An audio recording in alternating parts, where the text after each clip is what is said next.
What's going on? Jake here with Uncommon EDC. Today we're taking a look at the Notorious EDC Kingpin Front Flipper. This one with the Bjorkman's Twist Damasteel, which in my opinion looks absolutely beautiful. Now unfortunately this one does not belong to me. This is on loan to me from my buddy Lele, who we've talked about on the channel before. I'll link to his Instagram down in the description of the video.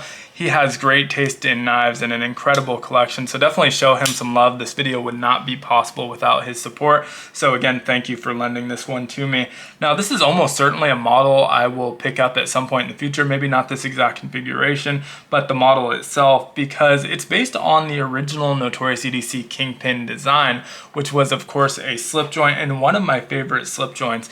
It was one of the earliest slip joints in my collection if you don't count Swiss Army knives, but 100 plus slip joints later, it's still amongst my favorites. Absolutely love this knife. And seeing them side by side, you can see he stayed very true to that original design. Dimension wise, they're identical. Ergos are very similar. That same great blade shape, which is kind of a hybrid harpoon slash drop point style blade. And so all very true to the original design. There was some modernization, obviously, with the introduction of that front flipper. We now have a frame lock. We deleted the back spring since it's not a slip joint, replaced with a partial back spacer. Also deleted the lanyard hole here, which is interesting since that is a very modern kind of design piece. And so otherwise very, very similar, feels very similar to me, and I absolutely love this knife, so definitely need to pick one of these up in the future. Now I mentioned I'd probably go with a different configuration. I'll probably go with the PVD to keep it consistent with my Kingpin slip joint, but this Damasteel version is probably the most premium offering of the initial launch. Definitely the most premium offering if you're taking into account pricing.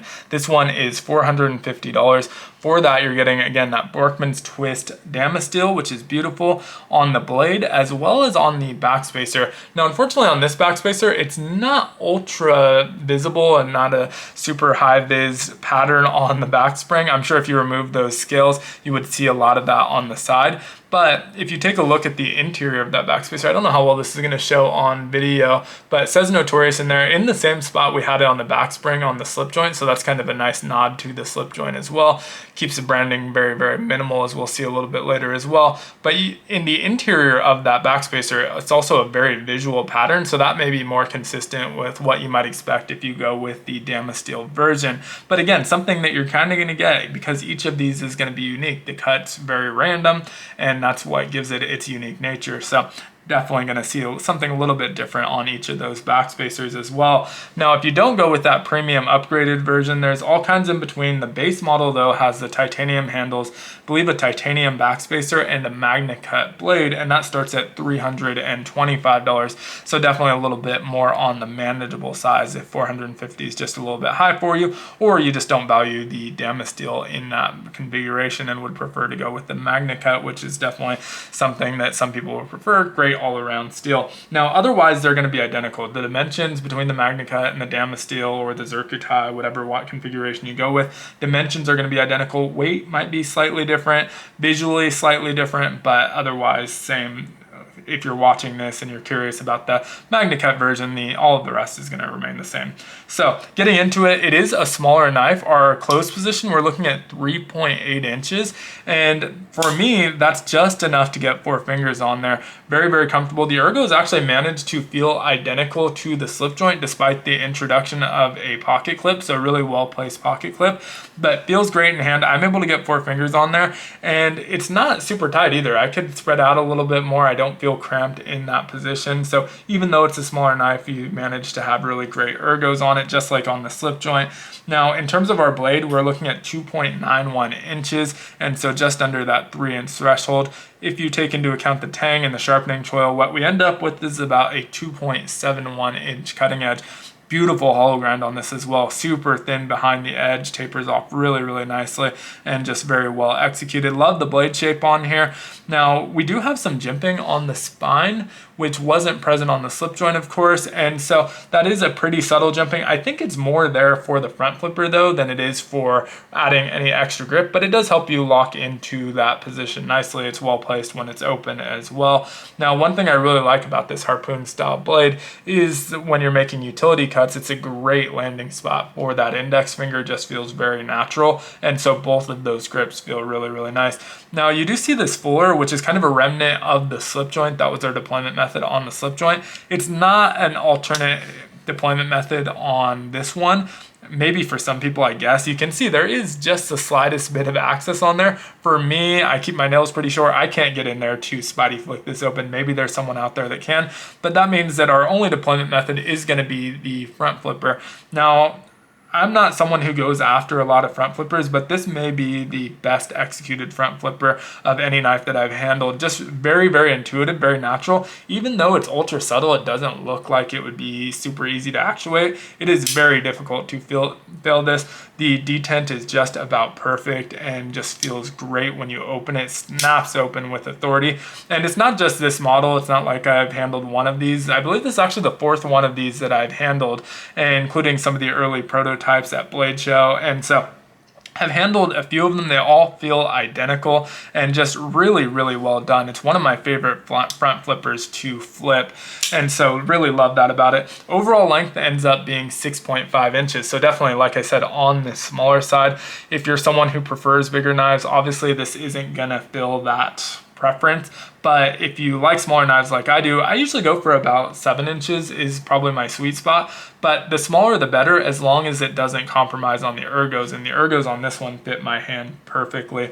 Now, one other thing you can't really see is that there's a ton of milling going on the inside of these titanium handles, keeping this ultra lightweight as well. And so for those that care about weight to blade length ratio, this one has a great ratio. Listed at 2.3 ounces on the website. I weighed this one in at 2.4 ounces, so not a meaningful difference. And my guess is what happened is the Magnacut blade version with the titanium backspacer was weighed, and those are just a little bit lighter than the Damasteel. But again, 2.4 ounces, still ultra lightweight. Now, I'm not someone who subscribes to the weight to blade length ratio so much. I don't care that much about it as long as it's well balanced and it feels good in your hand, feels good in your pocket. This one definitely does.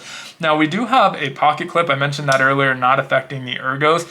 Right hand tip up, deep carry pocket clip, great, easy to slide in the pocket, however, not reversible. And while usually I would harp on that, I always want companies to show some lefty love. He actually offers a lefty version, so that's even better than a reversible pocket clip. It keeps us a super clean aesthetic for us righties, and lefties still are able to get one that's made specifically for them, so it's not like they're having to accommodate that frame lock on the opposite side with the pocket clip on the correct side for them. They have one that's completely tailored to them, so if you are a lefty, definitely try and get that lefty version of it. Plenty of access to that frame lock. It really just kind of drops down to your nail. Once you let go though, it does kind of tighten up, so you want to push it closed rather than shake it closed. Really great sounds on this as well. The acoustics on it are excellent. I love the sound when it closes, which I think is just kind of the detent snapping into place or that tang hitting. But either way, really great sounds on here. Now, another remnant of that slip joint besides that fuller is this fluting here on the bolster to give the look of an implied bolster. None of the configurations available at launch have any sort of inlay, so it's really just that kind of implied bolster. But if we take a look again at the slip joint model, a lot of those had the inlay. I think there was an all titanium version obviously as well, but a lot of them did have that inlay, so you're not going to see that so far on the front flipper model. Not to say that he can't introduce that in the future if he chooses to, but so far not something that's available. Now, that backspacer we already talked about is in this case Damasteel, but it's usually going to be titanium, I believe. T8 body screws as well as pivot, so love seeing that, of course. Now, one thing that was interesting was the deletion of the lanyard hole. That's a very modern feature, so definitely would have fit in here. Not 100% sure why he decided not to go with that, especially on these smaller knives. I know a lot of people do like putting those lanyard holes, but I probably wouldn't have put one anyway, so not super concerned about it not being there. One other thing I talked about a little bit earlier is just kind of the branding and the billboarding on it. Super, super minimal. The only thing you really see from the outside is that N for Notorious. There is the Notorious on the internal backspacer there, But again, that's not something that's super obvious, so really love the look of that. And this is something that I really don't say about a lot of knives. This may be the perfect knife for me. I don't think there's anything that I would change. I love the sizing because the ergos are great, even though it's a smaller knife. I do prefer other deployment methods, but I think it would have just ruined the aesthetic of the knife. It wouldn't have fit, obviously, with the current blade shape. And this front flipper works so well that even though it's not my preferred deployment method, I love flipping this one open. And so nearly a perfect knife for me. Now that's not going to be the case for everyone, obviously. Like I said, if you prefer a bigger knife, there's really no helping the size on this one. It's a smaller knife, but really cool design. I think Tom knocked it out the park. Riot knocked it out the park, the OEM on this one. Obviously they're known for doing a great job, and I think obviously they did a great job on this one as well. Would love to hear your thoughts on it down in the comments below though. If you picked this one up, which configuration did you go with and how are you liking it so far? I believe that he just did an international launch. If it hasn't happened yet, it's going to be happening very soon. So if you're outside the States and want to pick this one up, you can still do so. If you're in the States, the kind of base models, the titanium and the PVD versions are still available. I believe the Damasteel is currently sold out, but I would imagine we'll see future runs of them as well. If the slip joint is any indication, it's not something that stays permanently out of stock or anything like that. But again, would love to hear your thoughts on this. If you enjoyed the video, consider liking, commenting, subscribing, joining his channel as a member. All help the channel out a ton. And as always, I hope you have a great one. Take care.